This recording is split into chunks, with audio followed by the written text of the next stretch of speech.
mën nañu seede am na amélioration yu baax. te football El Hadj muy wax 2002 mais football dafa am aussi ay règles d'hygiène de vie. Sadio Mané il fait un bon championnat en Angleterre. On n'a pas besoin de lui mettre un grand jour de Liverpool pour qu'il joue. loolu itam il faut qu'on se fasse à des repères scientifiques. D'accord, mais les conflits d'intérêt.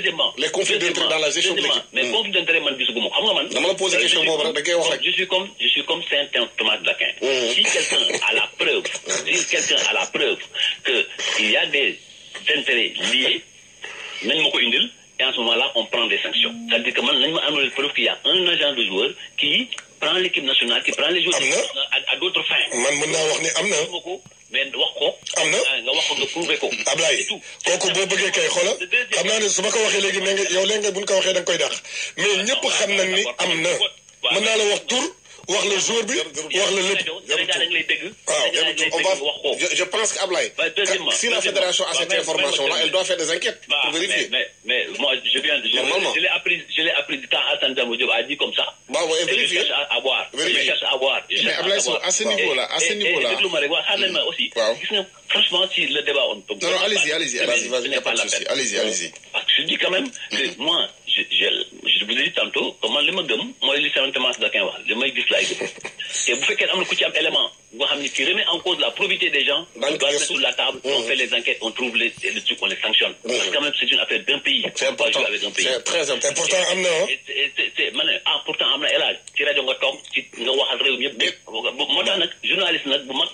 balaa ngay wax la lu nga xam ne mën a taal dëkk na nga ko vérifier ba. waaw non dañu ko doon junj mais am nañu ci nag lu ñu mën a teg sa kanam. am na ci am na tegal ma ko. man li ma bëgg xam nga man nëbbu ma dara. dama ne lu ñu am lu nga xam ne mën na lëkkaloo lu ñuul nañ ko teg ñu leeral ko. beneen bi mooy équipe bi li ma gis am na meilleure organisation. am na une meilleure discipline. mais c'est pas toujours la meilleure organisation et la meilleure discipline qui gagne. Absolument. Vous avez vu les déclarations de certains joueurs français contre Deschamps bu ñu génnee listam. Vous avez vu que l'entraîneur croate a été obligé même d'expulser un joueur. Et de continuer toute la Coupe du Monde avec 22. C'est ça aussi le charme du foot. mais man bu fekkee ne am na lu ñu amélioré man d'accord kii El Hadj wax ne sànq am na ay joueurs yu ko bëggul su ma ko laajee bëggul ma non mais man je suis d'accord je le sais parce que joueurs yi El Hadj membre de la famille du football man mii da ngay wax ak man parce que ñu d'accord ñu ñàkk d'accord da nga may ne Ablaye li ngeen di def li demul man la lii lay ñuy dewaat kon ñi nga amee ñuy wax parce que nous avons ces relations là am na yeneen joueurs yi nga am relation. Absolument. mais li ma gëm que on peut aussi améliorer la communication interne au sein de l'équipe nationale. Je suis d'accord qu'il faut améliorer la communication interne de l'équipe nationale. parce que il faut quand même adduna bi amatul alkaati buy dóor. amul yàmb da ngay négocier ba ñëpp respecter yoon wi. et loolu mais dama lay lire rek mën naa lire surtout si on est dans le monde de WhatsApp et de Facebook et tout. mën naa damay lire benn affaire rek pour wax le football Sénégal le football africain. pourquoi toutes les équipes africaines tey jii jàlluñu. il y a un problème. man mii di waxante ne woo naa président CAF Ahmed ni kay il faut nga def symposium du football africain. qui a un réel problème en ce moment. qui est à Dakar. waaye je lui ai dit xam nga lan la wax. bi France gagné nag ñëpp di tëb ne c'est victoire France victoire Afrique la xam nga pourquoi le football africain pourquoi le football ne marche pas. dama lay wax réponse de la France à ceux qui disent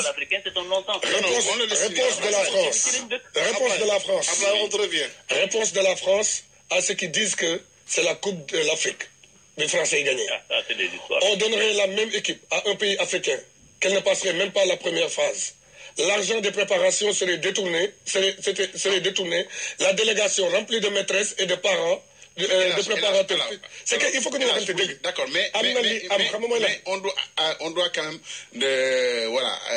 pour respect à nos auditeurs, on va dire c'est pas réponse de la France. C'est pas la France, voilà, c'est... Et d'ailleurs qu'on n'a jamais pu insiste quand même. Je précise. Non, je précise quand même que effectivement c'est les messages qui circulent. C'est les messages qui circulent. Mais maintenant. On peut dire comme ça. Oui, mais c'est la vérité. Ablaye, ça donne un degré. Je pense que. Le soutien français. On dit que c'était les Africains et les maîtresses. Ablaye, ça, j'étais là-bas. Et là, je pense qu'à ce niveau-là, on va faire attention aussi. Parce que parce que c'est pas je le fichier ni ngeen yóbbu yëpp coupe du monde bi on l'a. Alors, on va essayer d'avancer parce qu'il nous reste 25 minutes. 20 minutes. Ablaye, on avance un peu. On avance un peu. Non, on avance un peu, Ablaye. Mais Ablaye, ces messages-là, on va faire attention. On va les laisser juste avancer parce que vraiment, ce qui extrapoler. Ablaye, c'est important. C'est-à-dire que l'équipe, quand même, il y a une certaine stabilité, un environnement au niveau de. Ça a été, mais s'il n'y a pas de résultat, il n'y a rien. Non, un environnement stable, favorable. Ensuite, le ministère et la fédération travaillent véritablement en binôme. Ensuite, au niveau de la planification des facteurs de performance, quand même, nous faisons du très haut niveau. Les gens, nous avons une mission exploratoire, même la supervision, des gens sont déplacés pour superviser les adversaires de l'équipe du Sénégal, pour faire des rapports à l'entraîneur. Nous déplacer un staff extrêmement étoffé. Il y a, comment dirais-je, des préparateurs extra-physiques. On déplace même des cuisiniers. On déplace même, comment dirais-je, des gens pour la sécurité. Donc, ce que nous faisons, véritablement, nous sommes bonne voie. Professionnalisme. Nous sommes bonne voie. Maintenant, nous peut-être le peu. Il faut que nous xayma nat mesurer pour xool li nga xamee ni dëng nañu jubbantiko pour projeter wu dans le futur.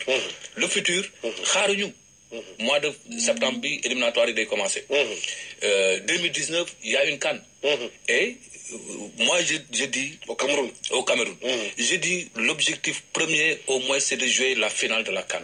La prochaine 2019. Avec le groupe qu'on a véritablement, si on s'y met très tôt, si on travaille sérieusement, c'est à notre portée. C'est nous casser les sous comme un homme. Non, moi je suis pas un avancé. Non, pas l'eau. Si nous évaluons, nous jubantiko. Li nga xamé ni par exemple né baax na ñu consolider ko ñu dindi ko war nañ mëna dem parce que ñan ñoy gagner en Afrique. Nous gagné. Est-ce que nous gagnons, nous gagnons intelligent? Mais il y a un problème, mais nous posons question pour nous poser depuis. Est-ce que nous gagnons intelligent? Est-ce qu'ils sont plus valeureux? Est-ce qu'ils sont plus valeureux que notre peuple, etc.? On a réalisé ici des choses, on a réalisé au niveau. Donc, moi je dis que notre football, quoi qu'on puisse dire. Sénégalais qui le football, bug football, bug équipe nationale, question pour nous poser. Le Sénégal bug indépendant, balégui. Là, mon Sénégal, nous gagner Coupe d'Afrique des Nations. Ça, vous nous donnez campagne. Bu ñu demee quart de bu ñu génnee sur quart de finale lañu door ou bien finale ou bien demi-finale ñëpp lan moo tax Sénégal mënul gagner ak tout le potentiel que ce pays a en termes de football. Cameroun gënul Sénégal, Côte d'Ivoire gënul Sénégal, yenn réew mi gënul lan moo Sénégal du gagner. Yéen techniciens yi la ñu posé question boobu. waaw man depuis un certain temps question boobu laa posé man sama wàllu bopp en tant qu'universitaire d'abord je me pose cette question là. Est-ce que c'est psychologique? Est-ce que c'est organisationnel? Est-ce que c'est le problème de méthode? Non, au niveau de non, au niveau de xam nga Ablaye wax na ko sànq. C'est-à-dire que tu peux être bien organisé, très rigoureux et tu ne gagnes rien du tout. Mais pourquoi on perd? Non, le football, xam nga le football, c'est un jeu très paradoxal. La preuve qui wax na ko sànq ci Espagne, Russie. C'est un jeu très paradoxal. Quelquefois ni koy waxati en 2002 bi ngeen di éliminer France. Mais la France 80% des entraîneurs au niveau mondial donnaient la France favori pour cette Coupe du Monde. Gagnent le premier tour. Ils avaient le meilleur buteur du championnat d'Italie, meilleur buteur du championnat d'Angleterre, meilleur buteur du championnat français. Dugaluñu sax but ci Coupe du Monde. Parce que dugal nañu mais parce qu'on a été dugaluñu but ci 3 matchs yi ñu premier tour. On a été meilleur. Loolu mooy paradoxe football.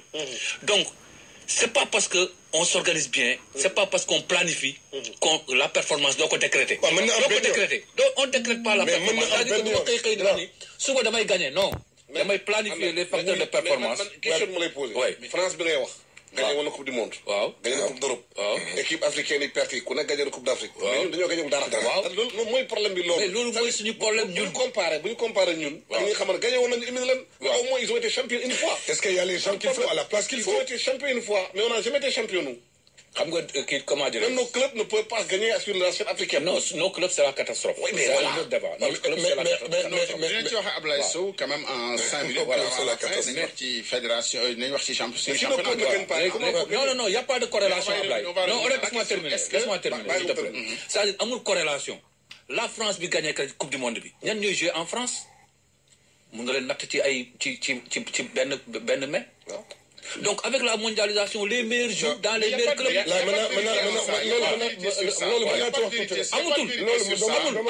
La France, peut-être que nous ne jouons nous sur France, mais n'oubliez pas qu'ils ont été formés en France. Très bien. C'est la formation française.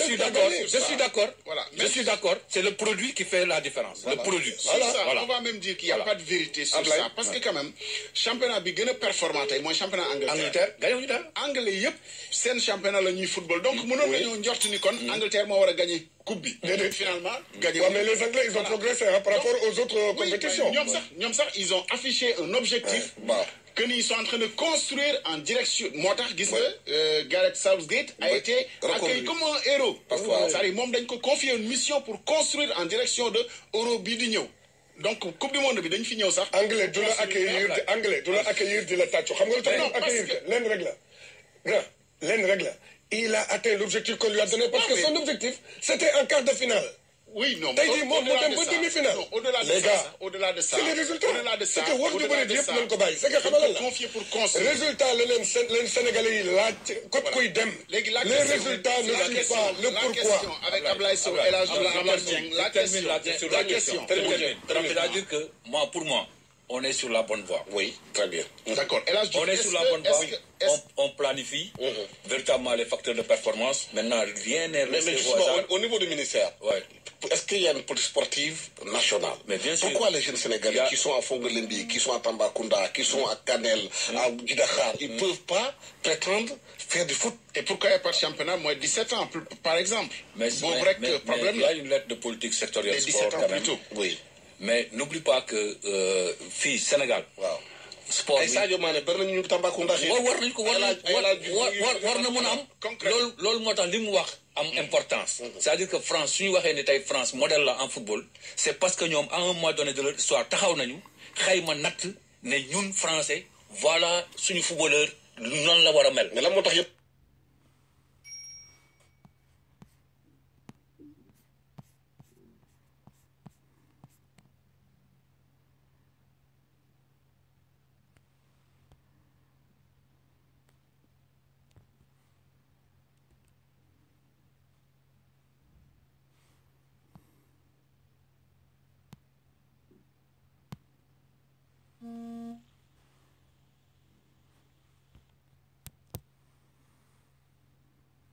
Voilà, c'est un tout. Ensuite, depuis qu'il est venu quand même, il faut le dire. On est à vous dans il a apporté quelque chose. Mais depuis qu'il est venu. Encore une fois de plus, c'est l'hymne jungle ce sport. Sénégal, ñaari objectif la am ci wàllu football. Objectif yi gën a mag parce que tey jii mën leen fi taxaw di fa wax petite catégorie ndax bu ñu wax petite catégorie on a été finaliste deux fois de la Coupe d'Afrique et une fois demi-finaliste de la Coupe du Monde. Est-ce que ossature numéro équipe A bi mu ngi ci équipe si booy yi la jógee amul. On parle de notre championnat.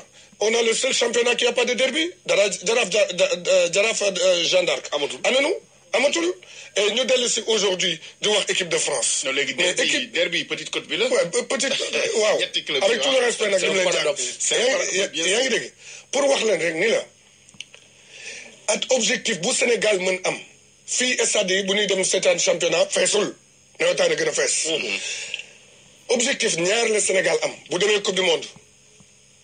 Sénégal bu góorgóorloo ba dem coupe du monde dañuy dem régulièrement coupe du monde d'abord dañuy dem régulièrement. même benn yoon bu demee non dañuy dem régulièrement. même bu demee. kooku seen liggéey la. très rapidement on est pas le temps. oui dama ne Sénégal bu demee coupe du monde. c'est que pour def image bu mu defoonu wala sax huitième de finale coupe du monde.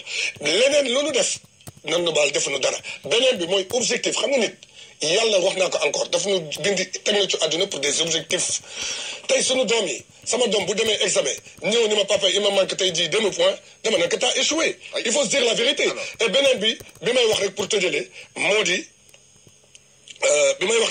moo di ñaari objectif la Sénégal am benn bi gën a majeur muy objectif bu gën kii moo di aller gagner la Coupe d'Afrique demuñu Coupe d'Afrique naan suñu objectif quart de finale la wala lii wala laa te fii lañ ko waxee waat waxoon nañu bu ñu jógee Coupe d'Afrique bële.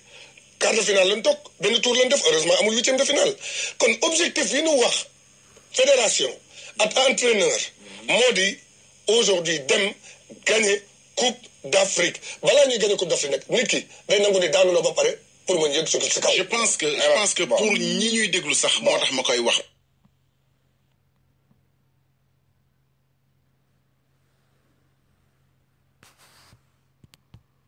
bu ñu génn ci débat bi. mer lay wax parce que on le doit par honnêteté. pendant que tout le peuple faisait union sacrée quand même autour de cette équipe. je pense El Hadj a été. constant dans sa position. noonu sax sénégalais yi il faut ñu xam si dara dama bëgg rek mu leer. El Hadj Diouf waxul pour waxu mer xam nga lan moom xam nga mer bi lan la xam nga mer bi lan la bu fekkee mer sax dafay am dama daan notre football est pris en otage. non moo tax nga loolu rek la mais du leneen parce que xam naa ni man Sénégal xam naa ni am na ay kàngam xam naa ni Sénégal am na ay nit ñu xam ne yàlla sax daf bind seen jën yi mën ngeen dem peut-être que mënu leen mais di ngeen di gagner. mais léegi la question pour finir rek loolu rek la c'est que sunu football bi ñu jël en otage di ko pasaree te sénégalais yëpp man fépp laay dem et man fépp laay dem fépp laay dugg te su ma génnee léegi-léegi nii si mbedd mi fii di ngeen gis ni ngaa ngi may xaar. dama ni nit fépp fu muy dem ay tàccu la ci bëgg gis te fédération dañuy waxante dëgg rek te yàlla tax. dem ngeen demaat te yéen a ngi bëgg dellu les gars les entraîneurs comme Deschamps ils ont comme Zidane ils ont tout gagné et ils ont démissionné il y a un moment donc bu mënul dem ñun xam nañu ni Sénégal am na ay kàngam yu mel ne tey Pape Diouf yu nga xam ne ku leen woo sax jox leen équipe bi xam nañ nan la ñuy gagné. Ablaye Sow aujourd'hui concrètement sur quelle base on repart voilà sur quelle base on repart. mais d'abord moi vous me permettrez parce que. on est presque à la fin par contre. voilà non y a pas de souci non Ablaye Sow non y a pas de souci. le débat aussi moi si on me dit que fii ngay demee. non dama rek je m'arrête. non on pose des questions le débat on l'encadre aussi. je vous dis non mais l'encadre mais. Sauf que ce sont mes seules interventions qui sont encadrées. Oh non, du tout. Non. Allez, on te laisse la parole. On aurait bien aimé que tu sois avec nous dans le studio. On te laisse la parole. Si on me donne la parole, je la prends. Vas-y. Premièrement, sur l'histoire d'une vision politique de la gestion du football. Aujourd'hui, on ne peut pas reprocher. Xam nga bu ñu waxee ni ci équipe bi gisuñ ci qualifié ñi qualifié woon 2 fois finale Coupe d'Afrique, qualifié demi-finale Coupe du Monde. Moussa Wagué fu mu jógee. Ismaïla Sarr fu mu jógee. Adama Mbengue fu mu jógee. Saliou Ciss fu mu jógee. Si suñu équipe yooyu lañu tey. Aujourd'hui, il y a une notion de mondialisation. Sur 23. Et les moyens, non, déglu-moi, là, il faut écouter. Les moyens, aujourd'hui, amul leçon, la France n'avait que 3 joueurs qui ont joué dans le championnat français. Il n'y avait que 3. Et ça, les statistiques sont claires. Deuxièmement, oui, aujourd'hui, le modèle de notre club, il est désuet parce qu'il n'y a pas de moyens. Les droits de télévision constituent le tiers du financement des grandes fédérations. Il faut s'organiser. Les droits de télévision sont presque inexistants au Sénégal. Absolument. boo bëggee tey RTS mu filmé le match c'est parce que da ngay fay. wax nga dëgg. xam nga yooyu difficulté yooyu.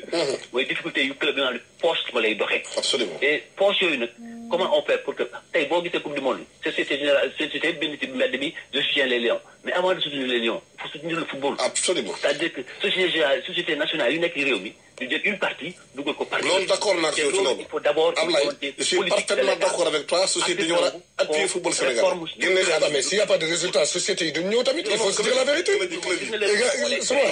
amul résultat société du ñëw. Ablaye Sow est-ce que mën nga ñu garantir juste une question nga amul résultat société yi du ñëw ci tontu Ablaye Sow wóor na yàlla dogguma la sax mais comme temps bi moo jeex nga boole waale ko tontuwaale ko est-ce que xaalis bi ñu gagné ci coupe du monde parce que wax dëgg fa yàlla xaalis am na tey fédération bi da ci investir pour suqali football bi à la base parce que yàgg nañ ko wax nag amul. championnat yi mat championnat élite bi sax xam nga gis nga ni mu demee. xam nga li ma jàpp.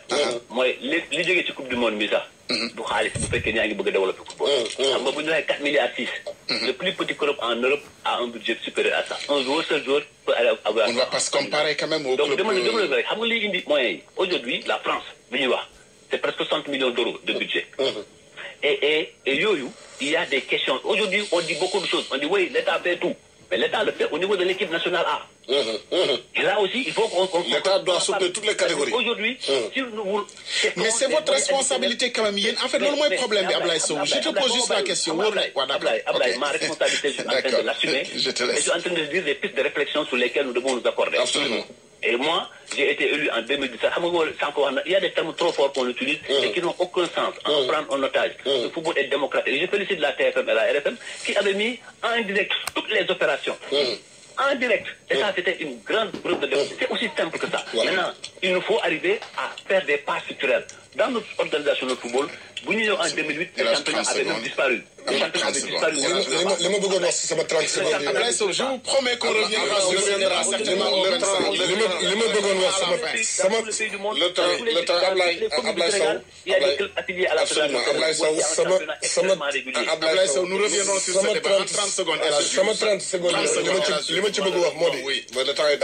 xam nga tey jii lu tax nit ñi tey jii am lu leen metti parce que Coupe d'Afrique bi ne c'est-à-dire que dafa waroon nekk lu nga xam ne tey jii day tax Coupe du monde bi dafa waroon moom lañu waroon préparer Coupe d'Afrique bi. ndax bu ñu amoon résultat bu baax sénégalais yëpp ay jàppat ci équipe bi. sénégalais yëpp ñoom ñooy toppat équipe bi pour ñu mën dem. On attendra le 25 certainement qu'on y reviendra. Amad Dieng en 10 secondes. mais kenn du bàyyiloo moom. C'est terminé.